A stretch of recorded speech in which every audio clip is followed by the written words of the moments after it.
njabootam kuy jooy ku ne li tax ngay jooy ku ne kuy jooy ku ne li tax ngay jooy ku ne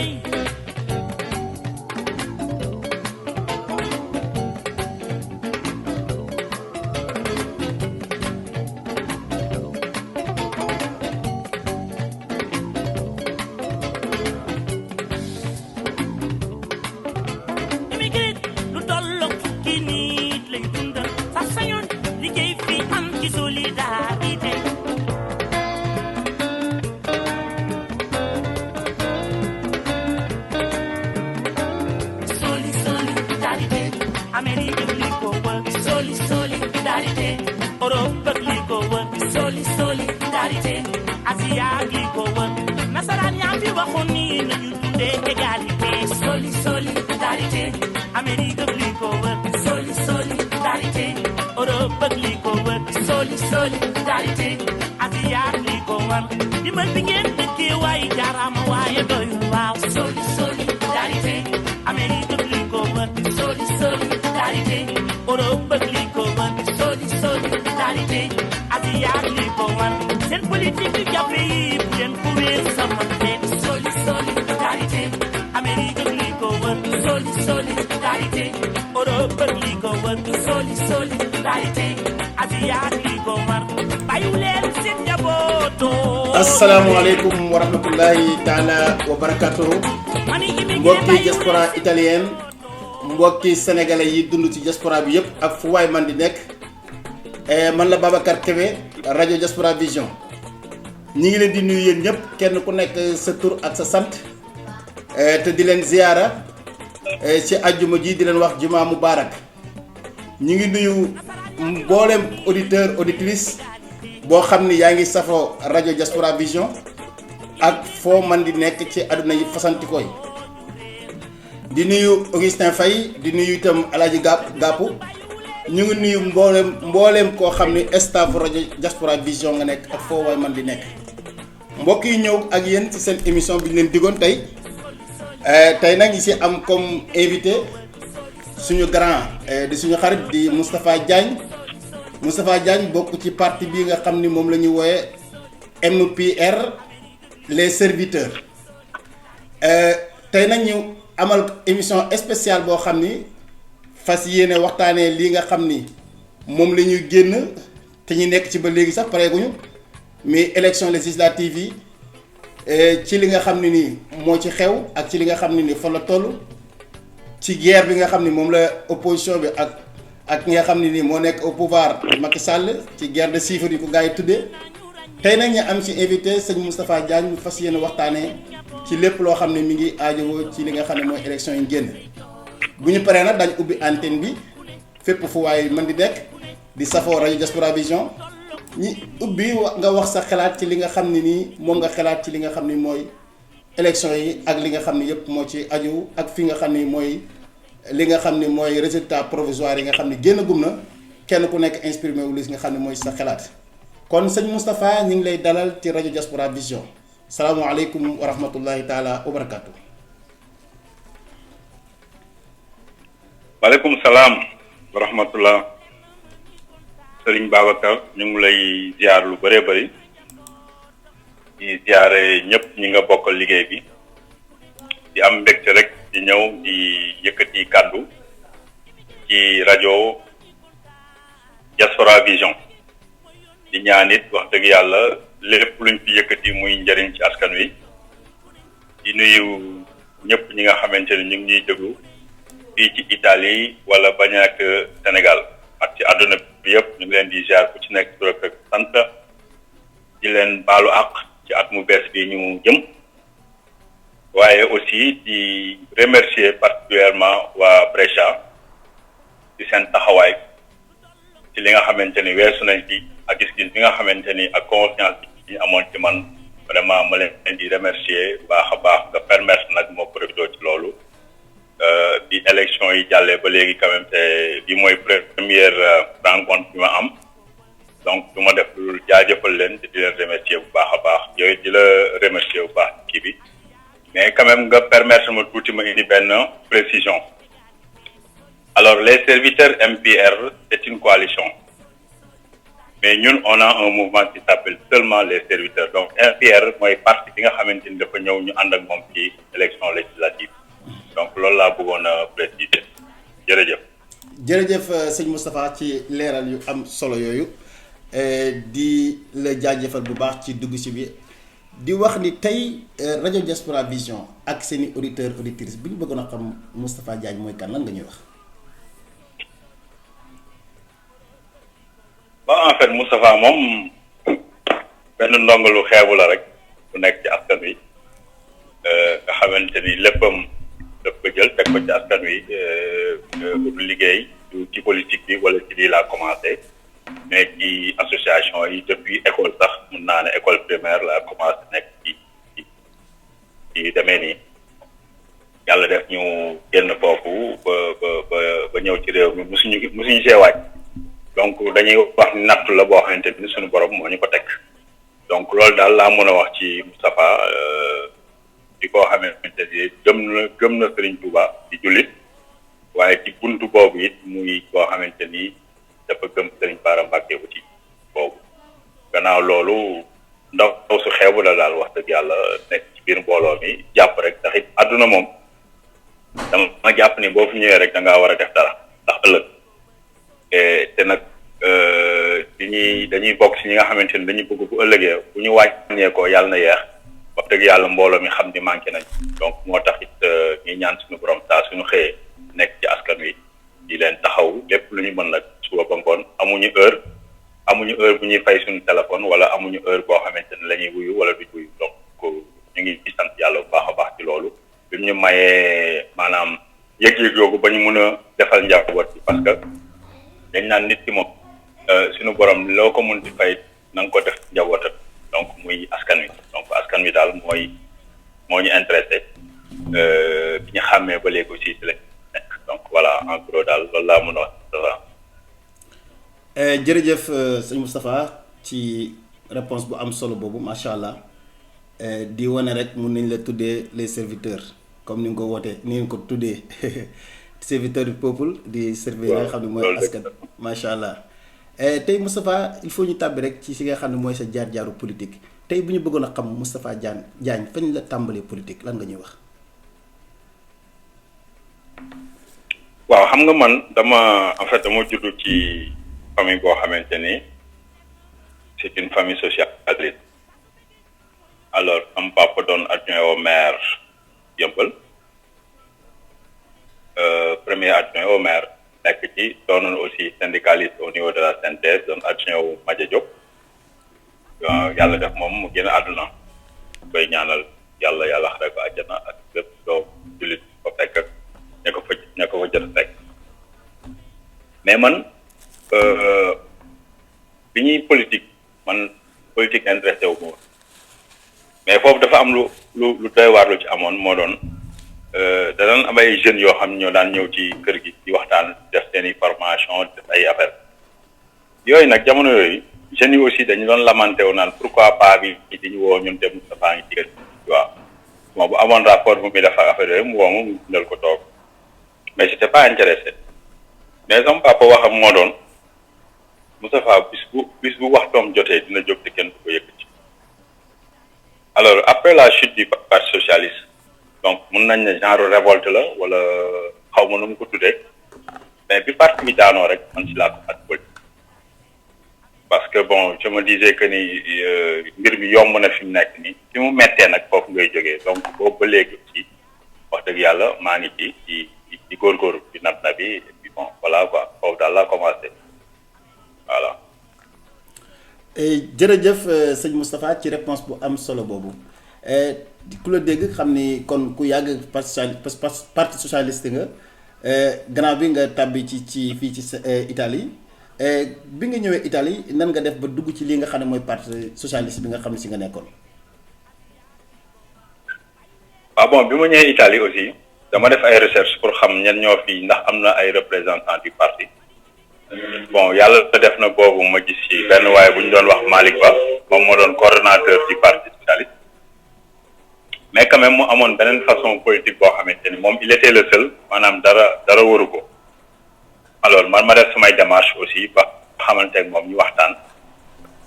ma ni ko nag nii ngay téye parti bi yaakaar naa du nii lañ war a def parce que il est temps à ce que ñun ñu dem vers les gens waxtaan ak nit ñi perte nañu pouvoir bi mais dañoo war a fësal suñu bopp. alors ci boobu noonu ñu ci nekk di kalti ma créé benn section fii à Brescia àndaloon ci ay ñoom suñu grand Mor Kanté yoo xamante ni moom ancien socialiste wax dëgg yàlla ay ñoom Fanta Seck Ndeye Adama Zal Camara ak ñeneen ñu bëri ñoo xam ne fi mu nekk nii sax xëy na xaw naa leen fàtte tuuti parce que bon dañuy gëj a déggoo ci jamono yooyu donc ñu def ci benn gum bu mag parce que boobu instant aussi il fallait le dire que dëkk bi PDS yëpp PDS la ñu woon. je me rappelle benn jour benn grand ne mais Moussa yow da ngay xaru de dëkk bu toll nii nga xam ne ñëpp PDS lañu ay sama ñoom yaay commissaire ak ñoom ñëpp nga nekk fi naan da ngay jéem a créer ay parti socialiste yow bul ñu fon doo quoi man ko may grand gëm-gëm la bu nekk si man te c'est un sentiment yàlla waxul kenn dara donc damay créer li may créer bon après vraiment ñu def di dem ba yàlla def ndeysaan Ousmane Tanor Dieng ñëw fi avec une très forte délégation ay ñoom Aminata Mbengue ay ñoom Barthélémy Dias Cheikh Seck gars yëpp ñëw donc nag affaire bi nag jógee fi ñu def fi benn tournée italienne bu am solo vraiment parti bi gën cee dund ci loolu aussi daal xam nga donc depuis boobu nag ñu nekk ci bon yàlla def ba ay 2017 yaakaar naa su ma ko mën ci la amoon benn éclatement boo xamante ni au niveau du parti nga xamante ni Khalifa Ababacar Sall le camarade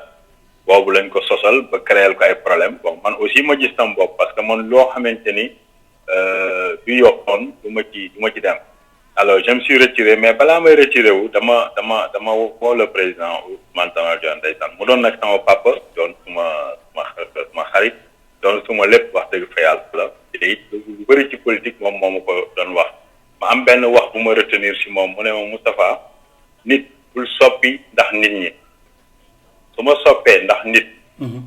dootuma doon ki ma doon te da nga war a doon à chaque fois ki nga doon wax boobu bi ñu demaatee ba affaire yi éclaté dama ko woo ba mu déglu man ko président mu ne dafa am loo ma waxoon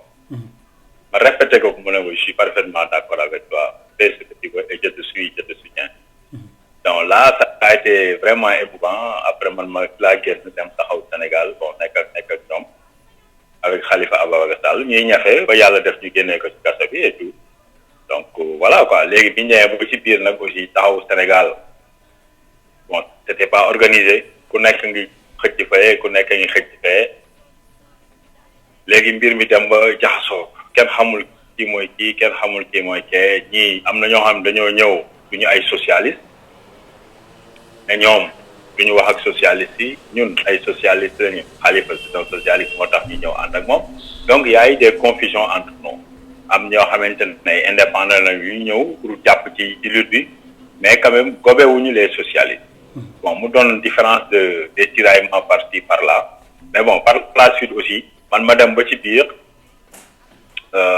sentir ni vraiment li nga xamante ni moom laa doon gis pour sama soutien ci foofu vraiment gisatuma ko alors là je me suis retiré donc ñu ma retiré aussi toog naa ay 4 mois yoo xamante ni politiquement dama toog bon après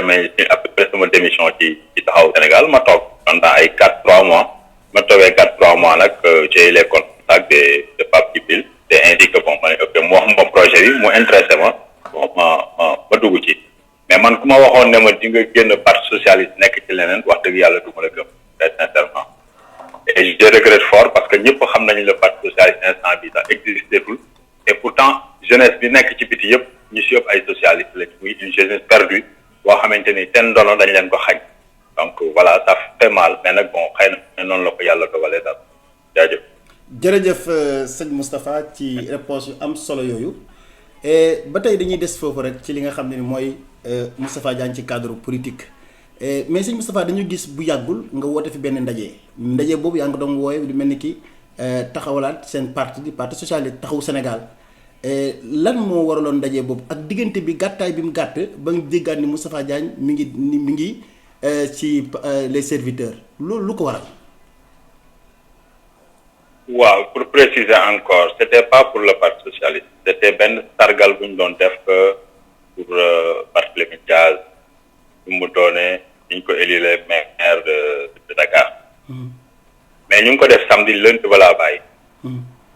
man maa ko organiser lépp et tout organiser pour relancer encore le mouvement. Mais le lundi ci biir am na loo xam ne mënu ma ko wax. mais ci biir organisation bi la ñuy jot des informations yoo xamante ni dafa jógee Sénégal là je ne pouvais pas supporter. Donc le lundi matin j'ai fait une lettre pour dire que écoutez man je quitte. Bon nit ñu bëri na gëmuñu ko woon mais boobu ak léegi boo ko calculer yaakaar naa war a ëpp 3 à 4 mois waaw donc loolu ma fa jëlee mais c'est des cuisines internes loo xamante ne aussi wax dëgg yàlla mënu ma ko wax ci téléphone parce que wala mënu ma ko wax ci rajo c'est des amis c'est des camarades ñoo xamante ni maag ñoom def nañ beaucoup de choses mais nag tout un chacun est responsable de ses actes n'est-ce pas alors quand j'ai vu que vraiment man je ne suis plus dans cette zigzag bi nga xamante ni moo amoon ci biir alors là je me suis retiré et puis c'est juste des informations yu jógee Dakar yoo xamante ni vraiment on l'attendait pas mais ñu balancer ñu ko noonu suñu kaw te bon man damay koo xamante ni quelle que soit la situation nous devons discuter parce que ay responsable la ñun Dakar on ne demande pas d'argent laaj leen xaalis mais quand même suñuy idée il faut ñu respecter ko te ñun tey buñ fi jóge woon yàlla def ñu dem Sénégal di ko nekk comme ñoom aussi fi ñu toog dañuy toog parce que c'est des leaders ñun aussi jàpp nañ ne vraiment toll nañ koo xamante ni en politique am nañ ci benn expérience boo xamante ni am na yoo xam dootuñu ko nangu donc c'est ainsi bon noonu la demee daal voilà. jërëjëf mon frère Moustapha mais bëgg ba tey nag Moustapha xam naa ni sax duñ gën a xóotu ci mbir mi parce que comme nit ku dem da nga koy nangul li nga xam ne ni moom la wax mais bëggoon nañ rek laaj benn ci loolu ci boobu ba tey rek ci li nga xam ne ni tey mooy préliminaire yi nga xam ne génn nañ ko di coalition Wallu ak Yewwi intercoalition Yewwi ak Wallu mi mel ni yéen da ngeen a bokkoon ci li nga xam ne mooy préliminaire yi parce que demoon nga fa à la fin dem ngeen ba déggoowu leen après ñu déggaat la ci li nga xam ne mooy les serviteurs lan moo waral diggante bu gàtt boobu noonu bàyyi gi nga xam ne bàyyi nga ko intercoalition daal di tàbbi ci Pape Djibril Fall loolu lañ bëggoon rek ci leeral ko ci antenne rajo Diaspora Vision ak Babacar Kébé. non mais préliminaire yi mun ma si daal parce que man fekkuma ko. xaw ma woon sax def nañu ay préliminaire loolu fekkuma fa de. moi j'étais même pas au courant non loolu fekk na ma génn bu yàgg. d'accord. je crois que man affaire ko man yaakaar naa benn yoon laa mën a dem benn activité mooy jour bi ñuy lancé Yewwi. waaw te boobu aussi. dafa am benn erreur de communication bu ci am. parce que bu ñuy lancé Yewwi c'est-à-dire que c'était déjà calé nañ ko pare. mais man dañ ma ne il faut nga ñëw parce que c'est une réunion. mais ba ma ñëwee j'ai vu que ni lii du réunion après j'ai compris que ni lancement la. xam nga donc bon erreur de communication bu ma jot la. mais su ma xamoon ni noonu lay demee lan laa fay def waruma faa dem sax. donc loolu laa ci bëgg a leeral daal. mais bi ñuy def les préliminaires ak yooyu yëpp man wax dëgg yàlla fekk na man naan naa gaañ ba. jërëjëf mon frère Moustapha ba tey rek ñuy des ci waxtaan bi sëñ Moustapha lan moo la motiver ba nga tàbbi ci li nga xam ne mooy parti bii di les serviteurs. waaw mouvement les serviteurs bon d'abord la personne qui l'incarne muy Pape Djibril vraiment muy personne boo xamante ni jàpp naa ni gëm-gëm lay demee jàpp naa ni gëm na yàlla te jàpp naa ni aussi bëgg na Sénégal muy un jeune boo xamante ni de rien du tout xam ni war na mun a nekk apporter beneen une autre touche politique war na mun a nekk donc man je pense que yooyu day bokk ci facteurs yi nga xamante ni moo tax man ma ànd ak moom beneen li ci gën a am solo nag mooy nit koo xamante ni dafa gëm ses racines c'est-à-dire cosaanam aadaam ay sëriñam ay mbokk yi chrétien ay mbokk yi nga xamante ni ñun li ñu am Sénégal nos valeurs bu koy teg nit ñi di ko dégg je crois que loolu aussi man dañ cee retrouvé wu beneen bi aussi mun naa ne le fait que askan bi tax koo jóg te man askan bi ba ma xamee ba léegi ci laa nekk donc yaakaar naa ni ñaari jonction la yoo xamante ni bu ñu àndee mun nañ def dara c'est vrai boo ko xoolee par exemple ñun au niveau du parti socialiste suñu doctrine dafay xaw a méngoog serviteur n'est-ce pas et sur ce aussi awma ci benn problème bi ñu toogee waxtaan on s'est rapidement retrouvé bon vraiment ñuy ciy liggéey beneen bi aussi ci mooy le respect bi nga xamante ni gis naa ni ñu ngi koy def ci pas ci man rek mais ñi nga xamante ni ñu ngi liggéey ak ñoom ñaareel bi muy mbir mu am solo boo xamante ni man mun na tax ma bàyyi nit man quand su ma la wooyee yow Babacar tey nga occupé boo ma rappelé wul du ma la woowaat parce que pour man je suis comme ça man ni ma mel noonu laa yaakaar ne nit noonu la mel tey yow boo ma wooyee jotuloo ma mais je te rappelle parce que loolu mooy yoon wàccee sa bopp xam ne ñun ñëpp ay doomu adama lañ n'est-ce pas ñun ñëpp ñoo yam man su ma lay woo c'est pas parce que dama lay woo pour xaalis wala dama lay mais c'est l'intérêt bi nga xamante ni moom lañ seq mais bu dul loolu aw ma si yow soxla maa ngi ci leneen yaa ngi ci leneen mais soo gisee suma téléphone woowu te moom boo ko woowee buy paree wala na lay yónnee message je te rappelle dans 5 minutes je te rappelle bu paree da lay woo ñu waxtaan moom laa gisee loolu ak le président Ousmane Tanor Dieng Ousmane Tanor Dieng bu ko xamoon xam ni journée bi du laal téléphone mais il suffit que nga yónnee ko message la nuit bu taalee téléphone am bala moo tëdd dina tontu ñëpp tout le monde te xoolal niveau bi Ousmane Tanor nekkoon man à chaque fois su ma ko bindee lettre monsieur le président ceci cela il me répond la nuit guddi gi la may tontu tu vois donc yooyu noonu dafa am solo day wane ni yow nit rek nga quoi mais nit ki da lay woo y a des responsables yoo xam ne woo nga leen fi mais duñ la sax tontu tu écris un message il te répond même pas mais ñoom ñooy ñan man nag du ma doxee noonu xëy na aussi erreur la ci man mais man je pense que nit aussi da nga war a respecter nit surtout nag ñun ñi nga xamante ni ñoo nekk à l'extérieur nekk fii ci diaspora bi li ñuy liggéey lépp li ci ëpp ñoom ñoo ko moom li ci ëpp ñoom ñoo ko moom waa Sénégal la ko moom te ñun fii nit ñi ñun la ñu xam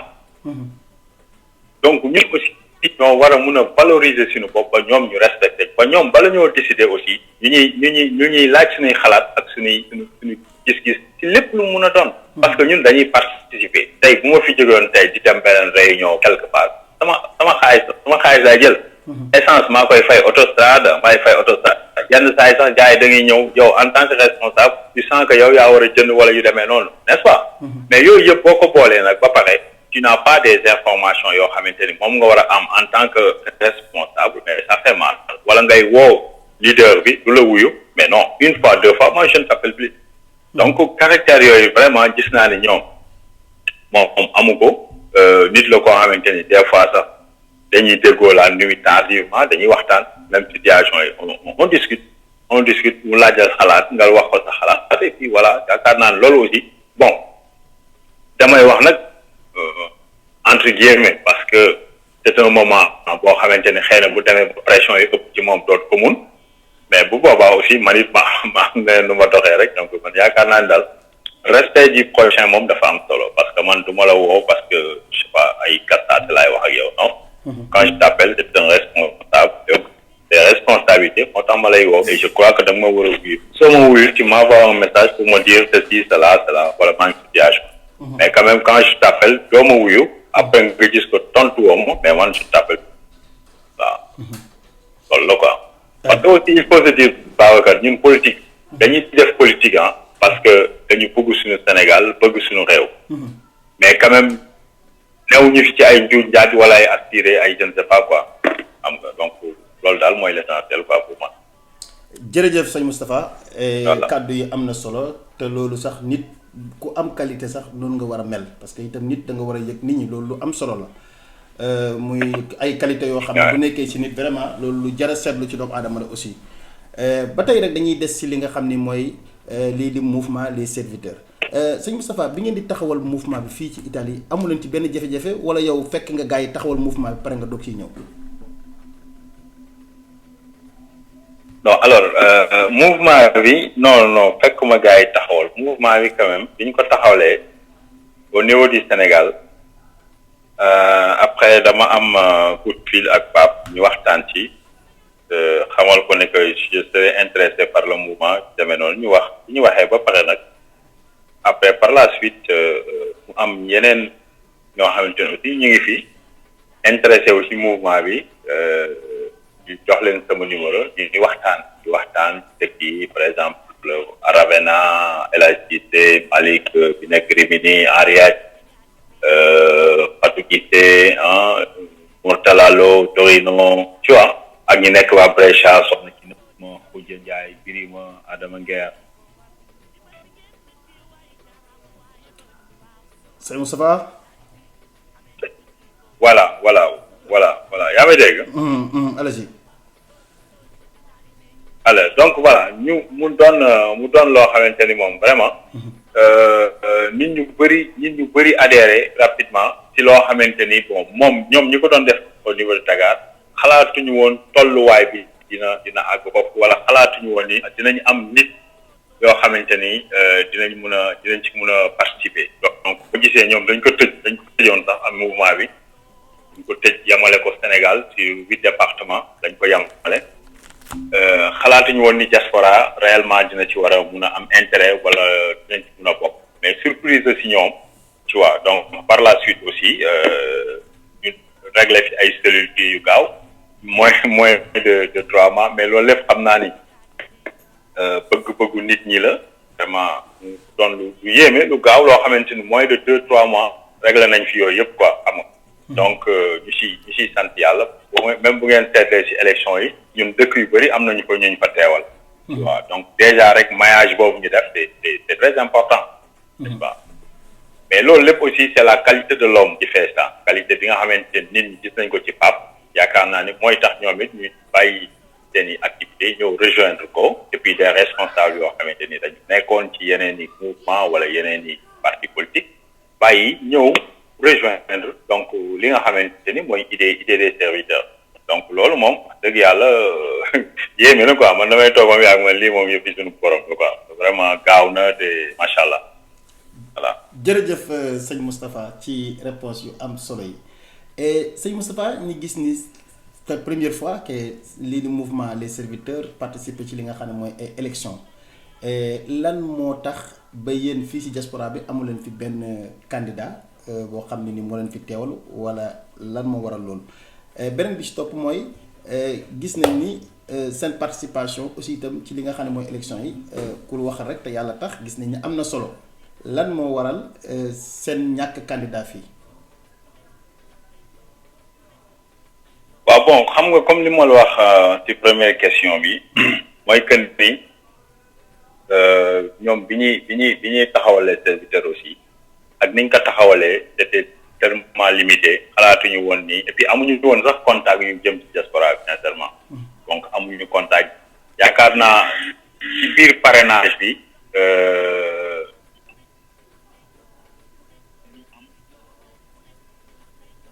c'est Moustapha. oui donc pardon dañu ma doon woola donc si biir parrainage bi la dañu am ay contacts yoo xamante ni di gën a Europe ku nekk bu ko intéressé wu ci mouvement bi et fekk na boobu aussi c'était un peu trop tard pour ñu jéem a am des représentants par exemple kii Espagne Turquie ñoo xamante ni dañu nekk Europe du sud beeg yu demee noonu bon on s'est dit que ni écoutez l'essentiel mooy que nañu jàll parrainage après on va voir naka lay demee mais par la suite aussi on avait des manquements yoo xamante ni vraiment participer aussi du yoon parce que damay participer du yoon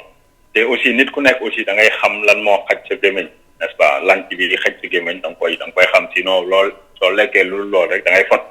te yàkkamti aussi baaxut te ainsi que vraiment on s'est limité par rapport à ça après waxtaan ñu ne nañ yem fi nga xamante ni national bi nag ñu liggéey ci léegi nañ yem fi su ko defee au niveau national liggéey ci bon yàlla waxul kenn dara li ci kanam rawuli bët donc avec patience et puis dinañu mën a permettre ñu gën a bosser dinañu permettre aussi nit ñi gën ñoo xam gën ñoo ñeme ba nga xamante ni vraiment bu ëllëgee xëy na du ñàkk dinañ war a mën a am candidat yaakaar naa loolu mooy première question bi deuxième question bi c'était quoi par rapport am Babacar lan moo waral candidat bi amu leen ko daanaka boo xoolee tontu nga 2 questions yëpp ci biir laaj bi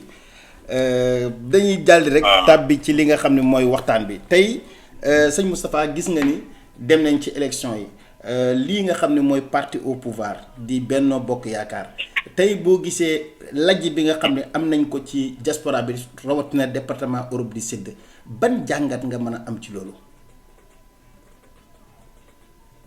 alors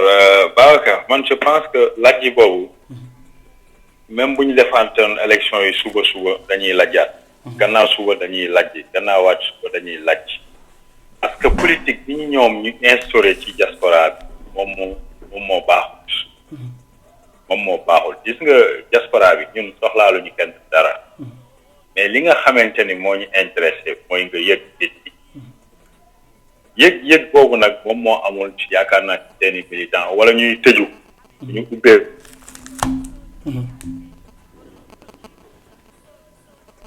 kii en 2019 je crois que ñun souteniroon nañ leen ba bokk ci Benno Bokk Yaakaar et qu'est-ce qu'on avait dit gagner ensemble gouverner ensemble mais loolu lépp dañ ko jël teg ko suuf boo demee au niveau des consulats doo fa gis benn APR doo fa gis benn socialiste ñoom waa APR képp nga fay gis pour ne pas dire nen na ko bàddum mais ñoomi nen la donc ñoomi nen nag des fois ñi nga xamante ni dañu am fulla ak fayda ci biir loolu dañuy génn te li ci génn loolu lépp mooy crème bi nga xamante ni moom mooy nekk sur le terrain parce que nit ñi aussi des fois dinañ la votel parce que dañ naan kii kat Babacar la wax dëgg yàlla jàmbaar la mu ngi ci association yi mu ngi fee ñu am kersa ci loolu votel la man nag facteur boobu nga xamante ni moom mooy am ci ñun ñi nekk fii laa bëgg nit ñi di ko valoriser ca kaw ba ña ca kaw xam ni ñun ñii duñu ay doxandéem dañuy dox suba ba ngoon ci askan wi te askan wi laaju ñu leen dërëm mais ñoom ci seen coobatay bopp ñooy am seen bëgg-bëgg ci Moustapha wala ñu am seen bëgg-bëgg ci Babacar wala ci Mor Diakhoumpa wala ci Alioune Ba wala keneen ak keneen ñoo xamante ni ñu ngi ci askan wi saa su ne wala Fantasek ñooñu nga xam ñoom ñëpp chaque jour ñu ngi ci askan wi donc je pense que loolu moo am solo li ci kanam nag moom lu yàlla indi la mais la ñu waxoon wax dëgg yàlla depuis 2019 respecté wuñ ko donc ñu bàyyi leen seen bopp ak ñi nga xamante ni yàlla na mu yàlla baal dañoo ñàkk fayda nekk ci di ratatati jusqu'à présent gis nga fu ñu mujjee boo seetloo ñi nga xamante ne ñoo doon socialiste yi amoon seen i mairie gagné ko en 2019 yor seen i mairie en 2014 ñoom ñëpp yor seen i mairie mais boobu Macky Sall kenn xamu ko yàlla moo leen joxoon loolu ñu war a gëm yàlla moomu nag xam ni yàlla moom jógewu fii te moo fi nekk ba léegi su ko defee ñu war a gën a mun a liggéey su Macky Sall indee teg ñoo ko wax ak moom wax ju am solo ne ko lii ak lii la demee mais léegi boo xoolee le parti socialiste existé tout pratiquement ça n'existe plus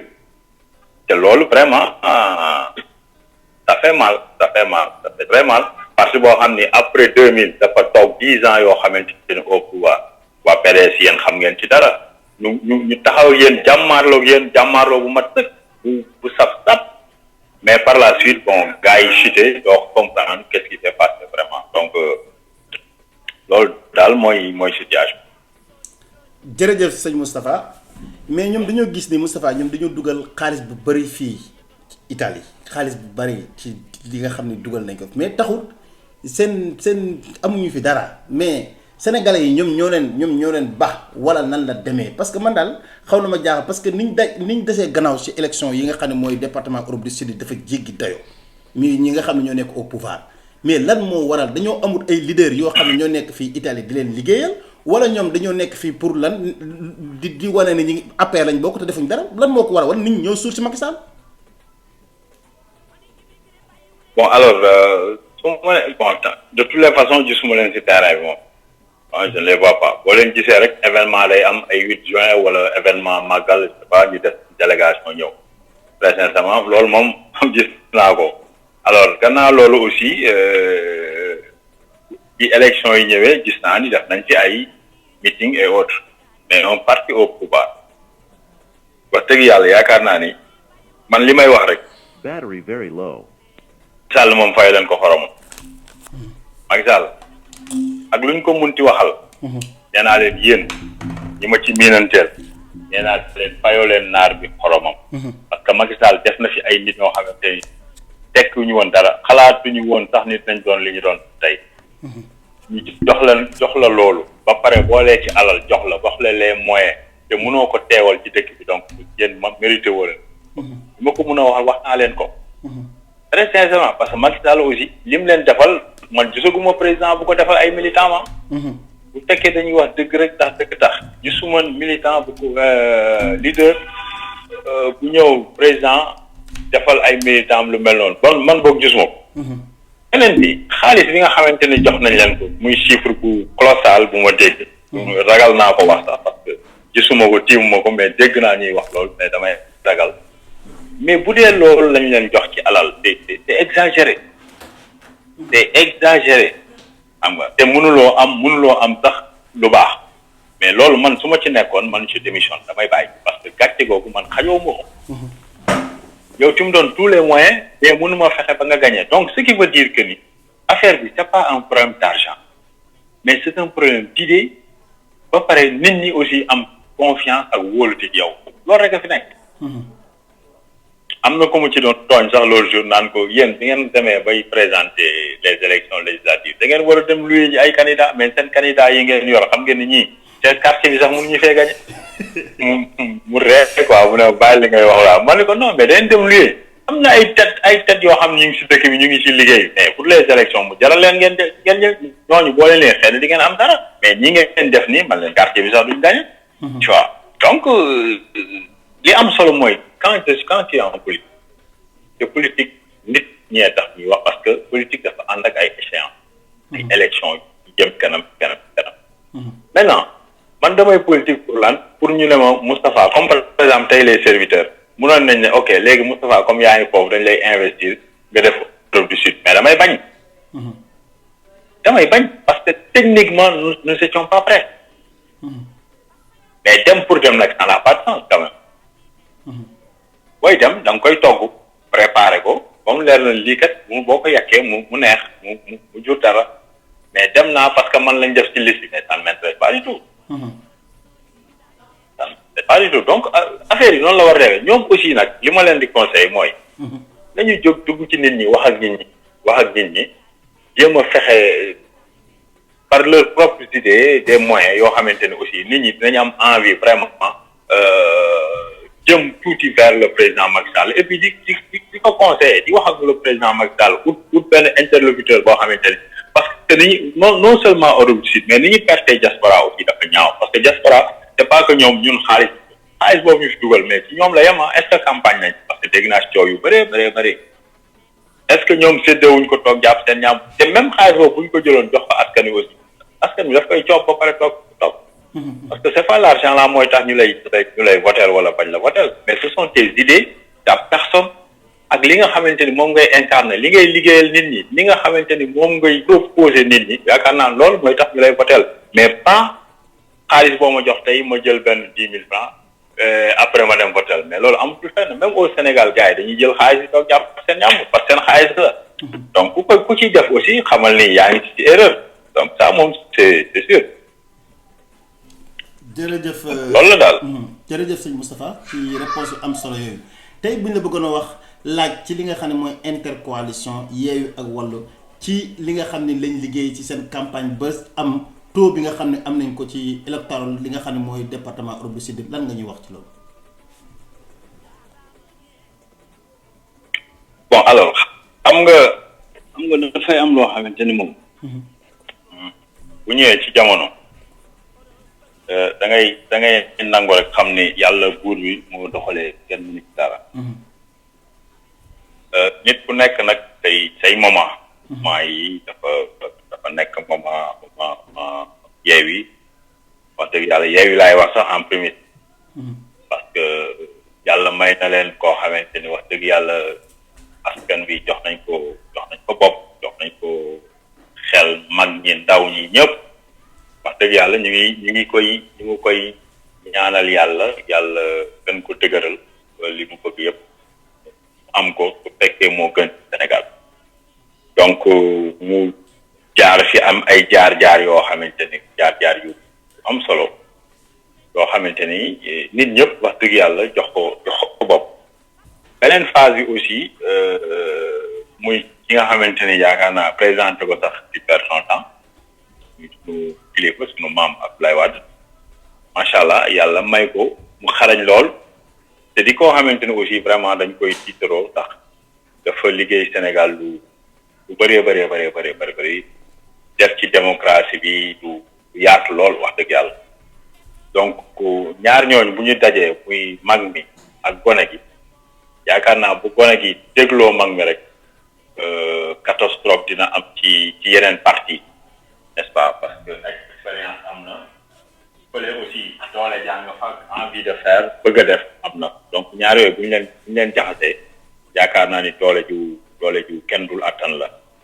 donc muy coalition bu am solo coalition boo xamante ni aussi résultat yi wane na ko wane na vraiment tolluwaayu coalition bi donc li ma ciy wax rek mooy bon mu ngi noonu macha allah yàlla leen yàlla jàppale aussi ñu gën a ànd pour l'intérêt du Sénégal et je le répète pour l'intérêt du Sénégal parce que des fois nit ki da nga war a fàtte sa bopp pour njëriñu askan wi donc loolu moom dama leen koy ñaanal rek ñoom ñëpp nag ñu def ko ci seen bopp di doxee loolu parce que politique dafa doy waar et puis ci biir day bëri ay tentation yoo xamante ni xëy na mun na la dugal ci loo newul wala loo bëggutoon mais li am solo mooy nit ki nay armé toujours man yow Babacar fu ma la gis dama la bëgg a xool ci samay bët ni ñeenti bët dafa war a daje te bu dajee man du ma sëgg ala kulli aal man loolu mooy suma arme donc de telle sorte que dina la mun a permettre looy wax da nga koy xam looy def da nga koy xam nit matul mais quand même dina la mun a permettre wax dëgg yàlla ba nga am benn taxawaay boo xamante ni doo wax lu la wóoru doo dugg si lu la wóoru te li la tax a jóg dong ngay dox donc je crois que c'est une très grande coalition maintenant voyons voir ndax day continuer wala day yam bon ça aussi beneen détail la mais daal wax dëgg yàlla moom coalition bu am doole la. jërëjëf sëñ Moustapha ci réponse yu am solo yooyu tey gannaaw bi nga xamee ni élection yi jàll na intercoalition Yewwi Wallu gagné ñu am 3 députés benn bi nekk Espagne ñaar ñi nekk fii ci Italie kenn ki di Alioune Guèye kenn ki di honorable député Amadou Wuri Diallo kenn ki di honorable Mame Boussa Guèye nekk fële sa Espagne tey en tant que responsable politique liggéey ci ay association xam ci lu bare bari tey boo amoon conseil yoo xam ne moom ngay jox député de la diaspora bi nga xam ne ñooy département Europe du Sud yan problème lañ war a mën a saafara ci seen idée ak seen kii xam nañ ni député moom sañ-sañam ci biir assemblée amaan na am na solo mais rawatina ñoo xam ne nii majorité bu néew lañ ci bëriwuñ ci 15 député moo nekk député diaspora nan nga jàpp ni ñoom war nañ ko mën a def ba liggéey ba mën a saafara lii nga xam ne mooy problème yi nga xam ne moo am ci immigré yi dund ci diaspora bi ci côté bu nekk dañoo war a collaborer ak waa association yi liggéey ak consulat yi ba sénégalais yi seeni problème mën a wàññeeku nan nga yaakaaree na la ñu war a mën a def ba liggéey bi mën a yemb. waaw xam nga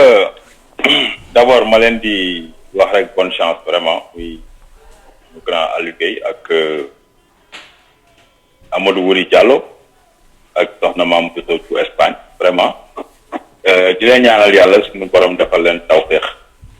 te vraiment mandat bi ñu bañ a diis lool ci ñoom ba lépp li attente ci sénégalais yi xaar ci ñoom ñu def ko ñoom am nañ chance. Pourquoi? Parce que am na déjà lu fi jaaroon muy maam sunu grand Nango Seck ak soxna maam Diarra Fam donc loolu da lay permettre yow nga am benn vision ak def benn analyse nga xool yow ñee biñ fi nekkee fan lañ jaaroon nga def pourcentage bi xool ñaata la lay jox ndax c'est positif ou bien c'est négatif muy beneen ñaareel bi mooy ñële amuñu woon benn contenu c'était une première amuñu contenu te ba tey yaakaar naa ne amuñu contenu ok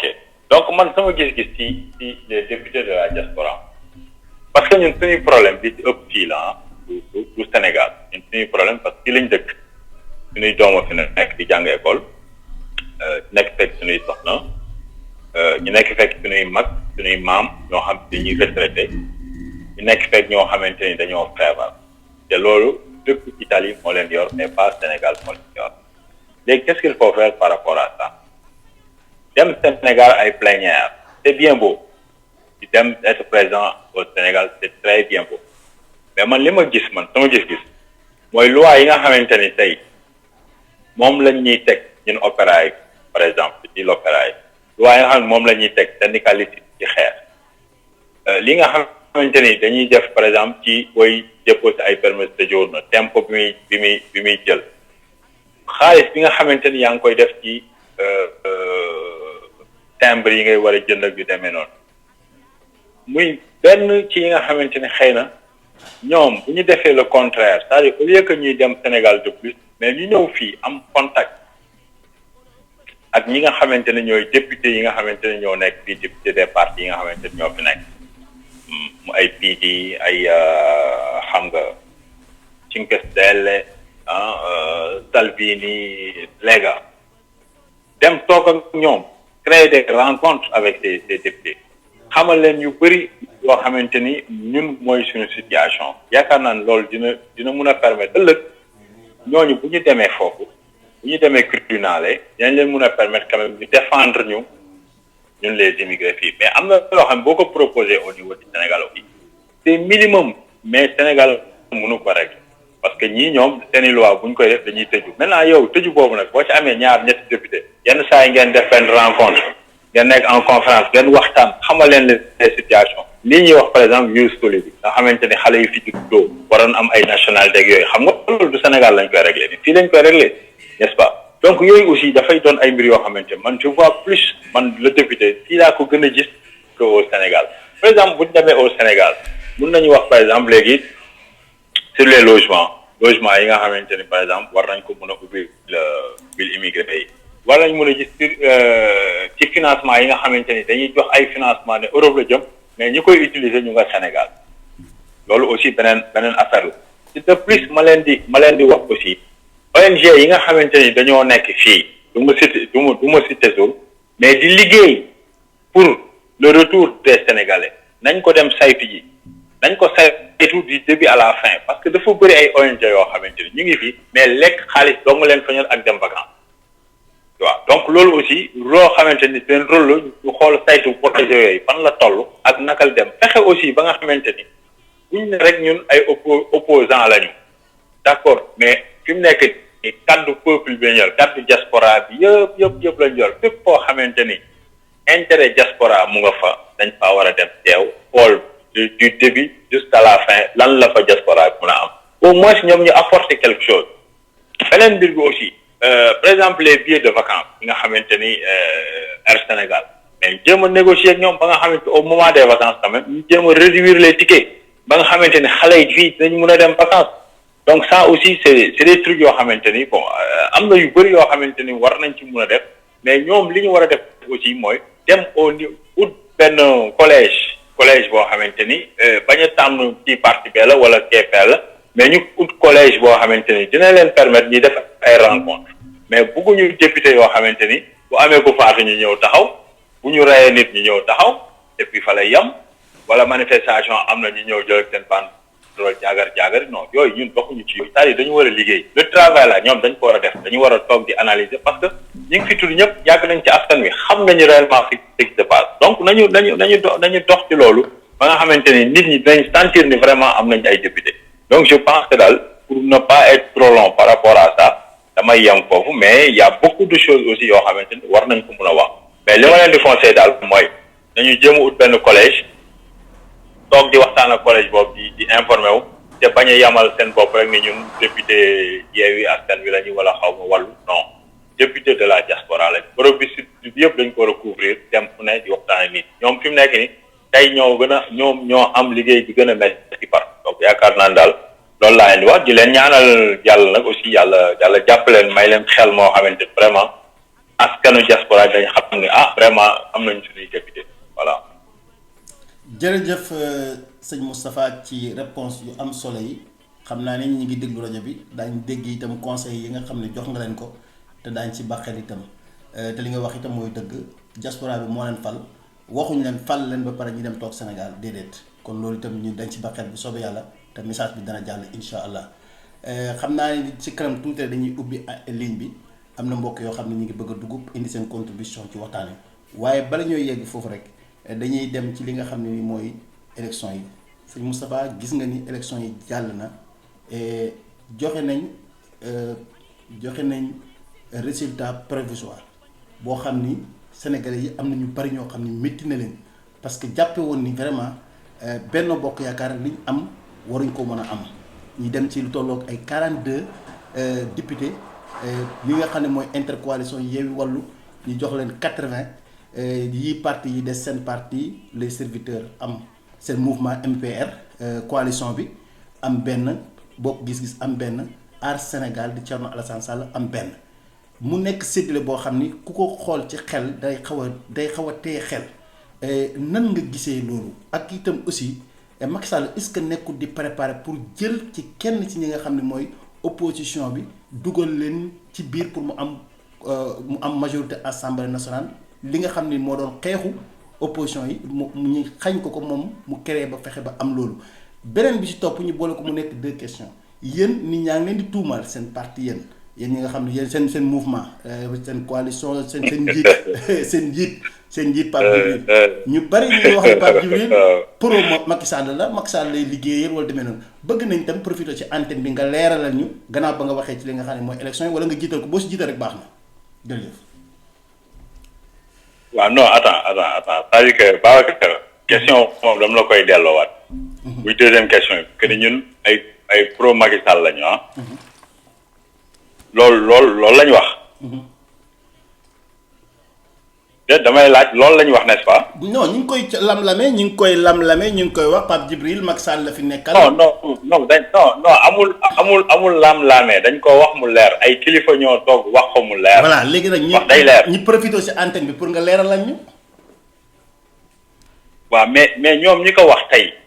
léegi pourquoi Pape Djibril war a ñëwaat léegi ñoom ci ñoom comme que moom pro Macky la kañ c'est déjà dit ñoom wax nañ ko wala li ñuy wax daf leen wóorul. moo tax yow ñu bëgg yow nga leeral ñu en tant que da nga nekk membre ci biir. non attends c'est-à-dire dama bëgg ku ñu dugg ci débat ci beneen ci façon boo xam ne dama bëgg lépp leer ba man balaa may wax. c'est-à-dire que dafa am kilifa gu toog. Ousmane Sonko dafa toog mu ne. à part wàllu yeewu ñi ci des ñëpp Macky Sall la ñuy liggéeyal. dëgg wala dëgg.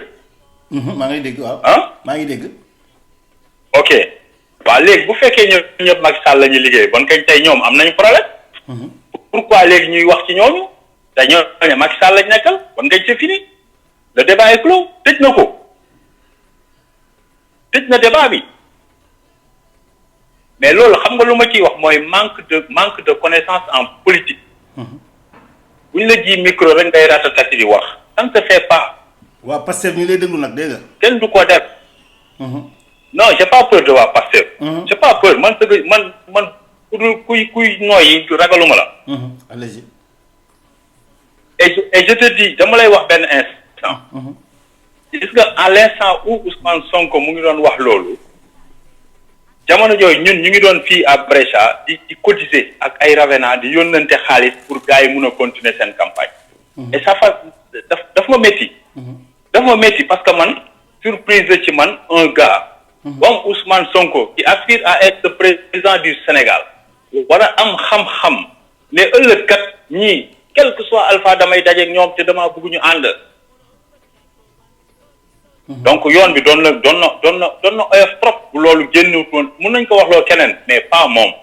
parce que nous étions en politique ñu ngi woon ci arène politique bi. mais da nga koy teg ci cadre politique mais responsabilité man. da nga koy teg ci cadre. waaw mais cadre politique laa koy teg.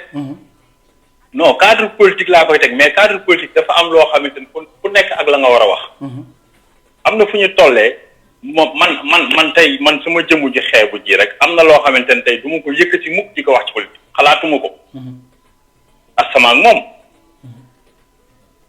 moom donc c'est-à-dire que il faut pas penser que tout est permis yow la donc yow tout est permis pour yow. en dehors de ça aussi en 2017 Ousmane Sonko bi muy ñëw di doon député jàll par Philippe Forest mais bi mu demee assemblée dafa bokkul fenn. bokkul fenn dafa gëm boppam c'est-à-dire que moi je le dis partout Ousmane Sonko dafa gëm boppam di demal boppam ñi ko wër ñëpp ñi ko ñëw wër ñëpp te li ci ëpp bopp c'est des tocards yoo xamante ni amuñu fu ñu rek dañuy langaam rek mu yóbbaale leen. C'est lui qui fait tout. Et je peux même dire puis les résultats de Wallu c'est grâce à Ousmane Sonko. non yaa ngi tooñ nag Moustapha. c'est grâce à Ousmane non dañuy waxtaan. da ma woo pour ñu waxtaan. mais d'accord mais Moustapha pardon. man tooñu ma de. non xam nga itam boo waxee ni résultat pardon même tuuti rek ma ñëw boo waxee ni résultat yi nga xam ni intercoalition bi am na ko grâce à Ousmane Sonko non ñoom ñëpp dañoo bokk liggéey ànd boole seen doole ñi dem ci li nga xam ne ni mooy seen électoral ni muy demee fu ne foo xam ne nii Wallu moo fa doon gagné ñi jox ko mu nekk tête de liste fépp foo xam ne Yewwi moo fa amoon majorité ñi jox ko mu nekk tête de liste noonu lañ ko doxalee mais bul nii Ousmane Sonko moo tax Yewwi ak intercoalition bi am nañu. Babacar li ma lay wax man du ma ci changer un iota. waaw baax na dama ne la. démb bërki dem fi lañ non da nga ma wax rek démb bërki dem fi lañ nekk. Ousmane Sonko golo sax bu àndoon ak moom day gagné golo bu ñu àndoon ak moom gars yi woteel ko loolu laa la bëgg a gëmal nga gëm rek man loolu laa gëm. parce que yàllaa ko defal loolu moom la ku ànd ak moom da ngay gagné amul ma dem te ñëw moom la. waaw wala ñu ngi lay dégg ñoom. donc il faut que nit aussi. non dama ne man ku dugg c'est pas mon problème li may wax man dama ko gëm. te ce sont mes analyses.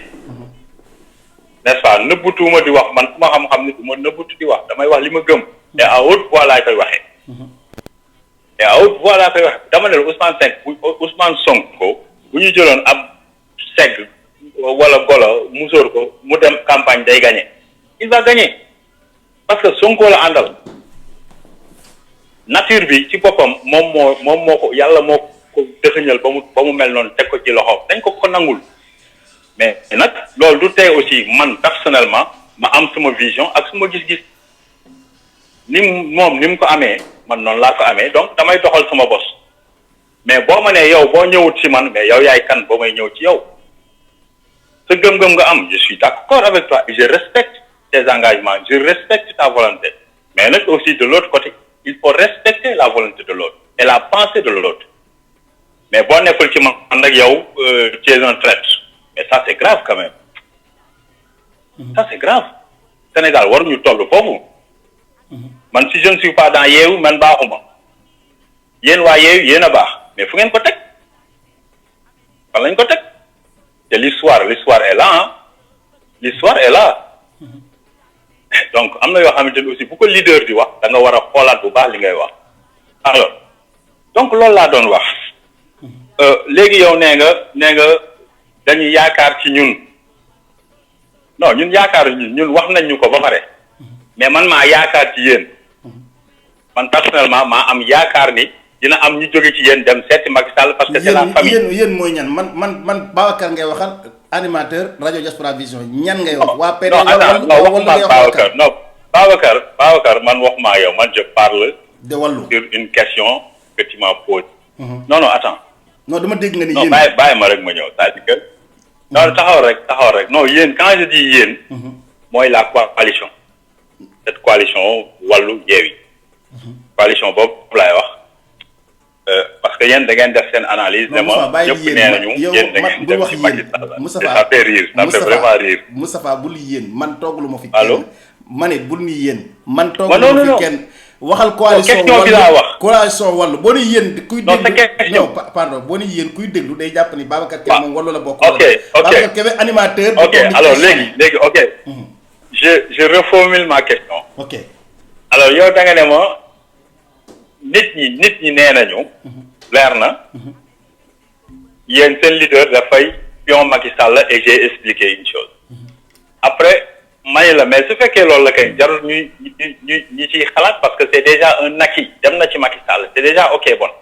Macky Sall moo ko parrainé Macky Sall moo ko jox xaalis bu mu defee campagne Macky Sall moo ko préparé te gis nga liñ naan yàlla kenn la Babacar dama lay giñal ci yàlla bi ñu gëm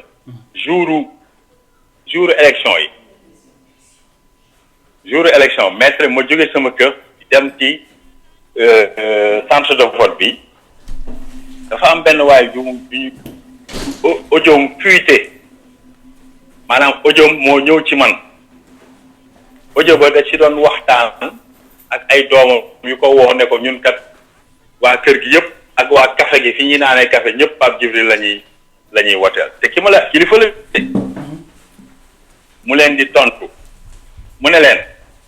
Pape Djibril bu leen ko woteel ndax Pape Djibril Youssou Ndour moo téye ci loxoom yóbbu ko ba ci Macky Sall teetal wax jooju ne ko ci audio bi li ma lay wax man dama ci am lu ma leer ñëw na fii biñ ko laajee programme waxu ci dara kooku pion Macky Sall képp lay liggéeyal te boo ko gisee Babacar kilifa la yore njiite te loolu muy wax yëpp ay kàcc la dara wóoru ko ci dara man dama rus mais ma delluwaat santaat yàlla santaat yàlla parce que li tax audio boobu ñëw ci man te dama amoon yaakaar ci waajooju te dañoo wax ba tënk ci guddi gi la ñuy changente ay audio xam naa looloo tax audio bi mu juum yónnee ma ko donc pour te dire que ni yàlla kenn la te nit ki da ngay gëm yàlla gëm suñu borom képp moo fi nekk gis nga yi ñuy wax nii yëpp affaire àdduna la dafay jàll te man li ma la wax sànq ci nekk Babacar man lu ma wóorut non du ma ko wax lu ma gisut teg sa mbët mënoo fexe ba ma waxal la xaw ma loolu yarewuñ ma noonu donc tëb ne doomu jàmbur traite la aussi c'est grave te li ma ci déduire mooy ba mu amee def naa ci benn laay wax ci xamal ko ne ko attention parce que quel que soit alpha ëllëg mun nañu daje te bu ñu dajee di nga ñu soxla la te man ba ma doon xalaat sax man xalaatuma woon ñu jàll de mais peut-être maa ngi doon xalaat ay présidentielles ñu soxla le mouvement wala affaire demee noonu loolu laa doon xalaat ndekete yàlla muy ñëw dans 2 jours tey ñëw nañu toog arène politique bi ñi fi ëpp valeur ñan lañu tey instant bi te Pape Diop Thierno Alassane Pape Djibril Fall ñëpp moom la ñuy waxtaanee lan la ñuy def dañuy dem duñu dem dañuy toog duñu toog ñëpp loolu la ñuy wax ma déglu gis benn poste bu Thierno Alassane Sall def xamal ni moom vraiment du musul xalaat sax ay dem ay opposition affaire yu demee noonu tu vois donc pareillement aussi pour Pape Djibril pareillement ñun li ñu daj ci campagne bi kuñ ko waxul da nga naan non c'est pas possible avec nos propres moyens dañu demee campagne avec nos propres moyens lu nekk ñu dugg ci yàlla may ñu lim ñu may ñu ko koy sante wax dëgg yàlla ñu ngi sant yàlla bu baax a baax ndax it bu ñu jàll woon xëy na duñu xam lu ñuy wax waa koñ bi parce que beaucoup de gens me disent yow da nga jógee fu mag dal fu ndaw mais c'est pas ça mon esprit man yooyu nekk ci ay fu ndaw ak fu mag gëwuma loolu man li ma yëg man li ma yëg laa gëm li ma yëg moo doon toog naa gis naa Pape Djibril projet am doy na ma jàpp ci te li muy dugg damay dem ba jeex te bu ñu ko defee aussi yàlla may nañu am nañu député donc alhamdulilah nous sommes sortis troisième lañu kenn ci koo xamante ni bi nga ñëwee même pas 4 mois nga génn 3e fekk fi ñoom aar fekk fi bokk gis-gis bokk fi bunt bi ak ñeneen ñoo xam ñu ngi fi woon te ñooñ ay at yu nekk ci nga rang politique avec des personnes yoo xamante ni sur la scène politique ñii ay ministres la ñu woon ñii ay directeurs de société ñii ay présidents de Sénat donc loolu boo ko amee aussi da ngay santaat yàlla xam ni kat suñu borom suturaal na la nga delloo ko sant saa su ne donc loolu la mais may wax ni rek en politique il faut jamais dire jamais amul te bu yoon neex wala ñu tamp la ay micro ba ngay wax loo xamante ni bu ëllëgee kat da nga naan non damaa juumoon kilifa nag day xam nu muy waxee man loolu lañ ma jàngal kilifa moom yaa war a mujjee wax te it booy wax da ngay xam looy wax ndax ëllëg donc je crois que sur cette question waxtaan naa ci et li ma xam man ma wax ko mu leer Pape li ma xam mooy xalaatu la dem ci Macky Sall muy lu wóor beneen bi nag mooy man sama wàll bopp man bu doon dem ci Macky Sall yow Babacar yow mi invité xam nga ni mun naa am fu may jaar ba dem ci Macky Sall donc du Pape moo may yóbbu ci Macky Sall keneen ku dul Pape du ma yóbbu ci Macky Sall donc je pense que bu leerut aussi nga wax ma gën a leeral mais jàpp naa ni li ma waxoon leer bu leerul rek ñu gën fa leeral mu ne nekk. jërëjëf sëñ Moustapha leer na macha allah xanaa kay dañuy def dernière question rek bu ko defee ñu jël pause tuuti rek ubbi antenne bi mbokk yi bëgg a dugg bëri na sa gars yi ñu itam ñu ngi si ligne bi bëgg a dugg si ñu dugal leen incha allah am na ku nekk fële sa Maroc ñu koy wax Djibril Diop mi ngi nekk Maroc di déglu émission bi. ñu ngi koy nuyu sama mbokk taalibe ji ñu ngi lay jaar lu bëri. xam naa bëgg na dugg si incha allah léegi dañuy def dernière question mooy tey assemblée bii nga xam ne nii moom lañ taxawal nan nga ko gisee bu Macky Sall tey amee majorité assemblée nationale ak problème yi nga xam ne moom lañ gis ci assemblée bu weesu problème yoo xam ne xeex ak faux billet lu nekk am na ci assemblée bu passé tey gisoo ni Sénégal li gënoon ci ñoom mooy li nga xam ne mooy parti opposition bi ñu am majorité assemblée ba mën a régler problème yi nga xam ne moo nekk biir assemblée lan ngay wax ñi nga xam ne ñoo nekk opposition war a mën a dem jàppale ji ñi nga xam ne ñoo nekk opposition bañ a dem ci pouvoir bi ndax li nga wax rek sànq am na Sénégal nit ñi dafa mel ni ki dañoo nekk ay gerte caaf di yoo xam ne ni ñu jëndee gerte caaf ngay jëndee politique ba jàpp ma ne warut a tax nit jaay sa ngor vraiment lan ngay tontu ci loolu si très bon man li ma ciy tontu mooy mun nga nekk ci opposition bi ba pare bañ a dugg aussi ci biir opposition bi parce que aussi da lay tënk mun na la tënk parce que mun nga am loo xamante ni bokkul ak tey idée parce que aussi coalition yi qu'on le veuille ou pas mais dafa xaw a supp kànja léegi coalition yi léegi dafa xaw a supp kànja idéologie yi nga xamante ni moom la politicien bi war a incarner amatul alors maintenant je pense que li nga xamante ni moo am solo li nga xamante ni moo am man sama xalaat laay waxee instant bi li nga xamante ni man moo am solo ci biir c'est de ne pas être avec le pouvoir point ne pas être avec le pouvoir parce que boo nekkul le pouvoir bi lépp lu wàcc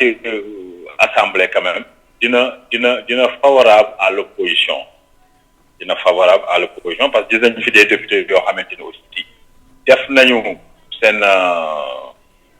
législature ba pare te nekkuñu ni opposition ni pouvoir te vraiment biñ ci génnee à tête haute lañ ci génnee gis nañu vraiment dañoo liggéey bu am solo donc loolu moo am solo parce que assemblée bi aussi ce n'est plus l'opposition ou bien le pouvoir mais c'est le peuple l'intérêt du peuple lañ fa war a xool instant bi ce n'est plus parce que bon man dama bëgg Macky Sall dem wala dama bëgg ma dem non lan mooy intérêt wu peuple bi yan loi la ñu indi naka lan moo ci njëriñu askan wi yan loi la ñu indi lan la ci askan bi gagné yooyu la ñu war a xool man yan loi laa war a mën a proposer pour que aussi askan wi gis ci seen bopp loolu moo ñu intéressé fi mu nekk nii maintenant su fekkee ni pouvoir bi comme ñun au Sénégal ni muy demee nga xamante ni lii lu bees la te ñu siy sant yàlla muy wane rek ni démocratie mu ngi dox ay jéego yoo xamante ni day gën a metti ci kanam mais di gën a baax ci askan bi léegi bu fekkee ni mën nañu fexe ba assemblée mécanique boobu nga xamante ni moom le président de la république di am nga xamante ni il suffit mu pose benn bouton ne jàllale leen ma loi bi wala teggi leen mbalaanu kiraay diw gars yi ñëw wiiw yëkkati loxo ñu teggi et puis on avance donc yaakaar naa loolu moom il faut que ñu éviter ko mu jeex au Sénégal même la nomination du président de l'Assemblée nationale dafa war a nekk loo xamante ni quand même et pourquoi pas mënul jóge ci opposition bi mën na jóge ci opposition bi léegi loolu aussi des thèmes yoo xam dañuy toog on discute entre opposants on discute par rapport à ça alors président de l'Assemblée qu'est-ce que vous en pensez ñu toog discute ñu bañ a doon ay noonu quand même ñu bañ a doon ay noonu toog waxtaan ne kii ne man nii laa gisee li kii ne man nii laa ko gisee ñu àndandoo dóor ko mu daanu man yaakaar naa noonu mun na nekk liberté d'opposant liberté boo xamante ni ku si nekk aussi di nga mun a cheminer te doo sonal kenn nguur gi aussi bu indee loo xamante ni gis nañ ni lii vraiment lu am solo la ci askan wi mais ñu jàllale ko mais pas que ñu def une opposition aveuglée boo xamante ni moom bu nguur gi yuuxoo rek ñu ne non lu mu wax rek ñu ne non non là je suis pas d'accord mais quand même nañu toog teg ko ci raay yoo xamante ni lu mu indi aussi dinañ ko saytu bu waree mun a nekk ko et puis le député aussi bu projet de loi yi jàllee ba pare bu ñu commencé application bu ñu tëdd assemblée rek toog fay nelaw nañu dem topp ci travaux yi xool situation yi fan la toll di génn dëkk bi di génn di indi loolu aussi def ci am solo mais toog di xaar le président de la République boo xoolee campagne bi passé est-ce que wax nañ ci législature bi kenn waxu ci yan procès de loi lañ wax ñu ci dara ñaata procès de loi lañ fa proposé soo xoolee proposition yi yaakaar naa ci télé yi journalistes ñoo la koy wax mais ci biir campagne bi c'est une campagne présidentielle on parlait des travaux yi nga xamante ni Macky Sall def na ko au Sénégal ñii naan waa troisième mandat bi nii donc loolu moo doon campagne bi et pourtant am na loi yoo xamante ni jàllale nañ ko assemblée yooyu dañ ko waroon gën a expliquer nit ñi ñu xool pétrole bi fi ñu koy dugal ak yu demee noonu zircon bi fan la toll yan loi lañ ci wax lan moo ko jëndi lu tax indien yi dugg fii phosphate beeg yu demee noonu donc c'était ça ñu xam ni réellement député bi ci boppam rôle am lii la te dina mun a permettre réellement ñu xamit aussi askan wi xam ni député législature ak présidentielle dafa wuute mais pëcc xool bëri woon na trop vraiment fu waay xëcc dóor donc vraiment je pense que loolu daal li ma ciy wax mooy nañu fexe daal ba ñi nga xamante ni ñu ngi leen di tudd opposition nañu fexe ba ànd jubóo waaw man loolu laa ciy wax te nag ñu bañ a indi xiira parce que ku fa nekk it yow da nga kenn mayu la ko ñi fa nekk ñëpp kenn mayu leen ko te ku ci nekk ci campagne bi dégg nga lu nekk dégg nga ko façon bu ne wax nañ la ko maintenant nag bul jàpp loolu bul jàpp mais xoolal l'intérêt du peuple xoolal l'intérêt du Sénégal et des Sénégalais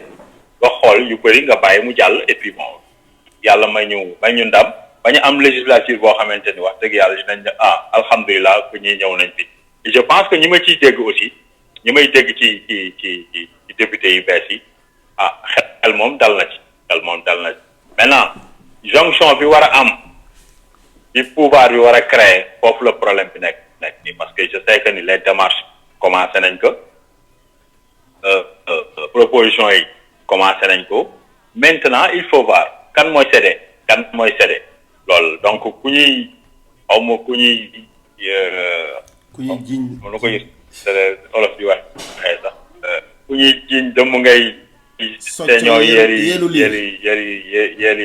yeelu riir voilà donc ñun en tout cas man daal li ma ciy wax daal mooy nañu de Sénégal teg ko man nag su ma jëlee intérêt Sénégal teg ko mooy la ma Babacar wax ak la ma Mor Joxum ko ak ma keneen ak keneen wax yooyu yëpp en compte mais nag la réaction bu ma ko defee ba pare naa ci maintenant on va essayer de travailler su fekkee ni se retrouver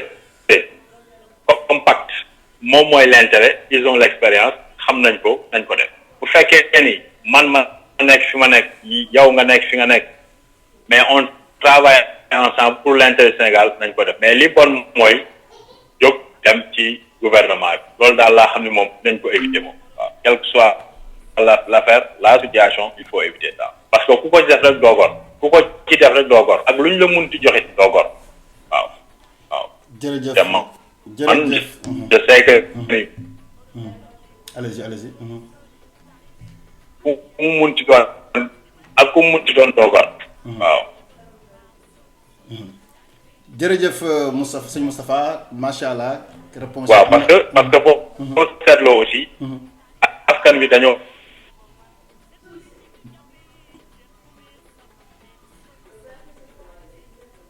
sëñ Moustapha waaw xam naa bon allez-y askan moo joxe dañoo wax seen bëgg-bëgg ñu foqat waaw xam naa dañuy daal di rek dem ci deuxième étape bi parce que